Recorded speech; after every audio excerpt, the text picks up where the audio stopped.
ഇവര് പല കാര്യങ്ങളിലും എന്നെ പരിഗണിക്കുകയും പങ്കെടുപ്പിക്കുകയും ചെയ്തിട്ടുണ്ട്.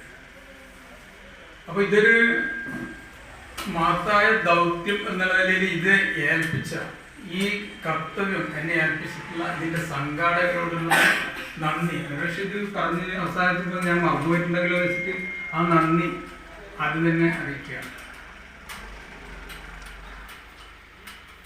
ഏത് രംഗത്തും ഇപ്പം ഈ അധ്യക്ഷന്റെ ഭാഷണത്തില് പറഞ്ഞിട്ടുണ്ട്, എല്ലാ രംഗത്തും സക്രിയമായൊരു ഇടപെടല്, അതാണ് ഈ വായനശാലയുടെ നേതൃത്വത്തിൽ നടക്കുന്നത്. വർഷം മുഴുവൻ നീളുന്ന പരിപാടികൾ ആസൂത്രണം ചെയ്ത് നടപ്പാക്കുന്നതിൻ്റെ പിന്നണിയിൽ പ്രവർത്തിക്കുന്ന കുറേ ആളുകളുണ്ട്.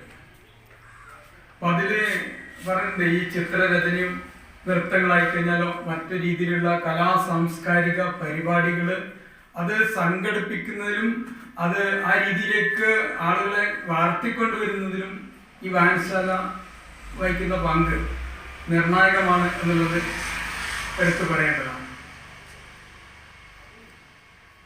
പിന്നീടത് സാംസ്കാരിക രംഗത്തുള്ള നമ്മുടെ സ്വാധീനം, അതായത് നമ്മുടെ ഇന്നത്തെ ഈ തലമുറ ഇത്തരം പ്രവർത്തനങ്ങളിൽ നിന്നും അകന്നു പോയിക്കൊണ്ടിരിക്കുന്ന ഒരു പശ്ചാത്തലത്തിൽ, അല്ലെങ്കിൽ അവനവനിലേക്ക് ചുരുങ്ങിക്കൊണ്ടിരിക്കുന്ന ഈ കാലഘട്ടത്തിലാണ് അവരെ തിരിച്ചു പിടിക്കാൻ വീണ്ടും സമൂഹത്തിലേക്ക് കൊണ്ടുവരാനുള്ള ഒരു ശ്രമം അത് തുടർന്നും ഈ വായനശാലയുടെ നേതൃത്വത്തിൽ നടത്തുന്നത് എന്നുള്ളത് പ്രത്യേകം പ്രസ്താവ്യമാണ്.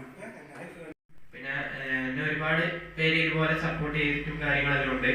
ചിത്രരചനയിൽ ഇതുപോലെ മികവ് വരുത്താൻ വേണ്ടിയിട്ട് അപ്പോൾ എൻ്റെ രക്ഷിതാക്കളും പിന്നെ എൻ്റെ ഗുരുനാഥന്മാരും പിന്നെ സർക്കാർ ജന്മാശ് പിന്നെ ഒരുപാട് പേരുണ്ട്.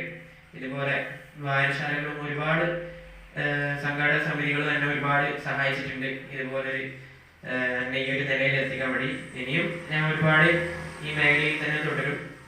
അപ്പോൾ ഈ പരിപാടി ഇതുപോലെ നടത്താൻ സഹായിച്ച വിജ്ഞാനധാനി വായനശാല സംഘാടകർക്കും ജന്മാശനും എല്ലാവർക്കും എൻ്റെ നന്ദി അറിയിക്കുന്നു.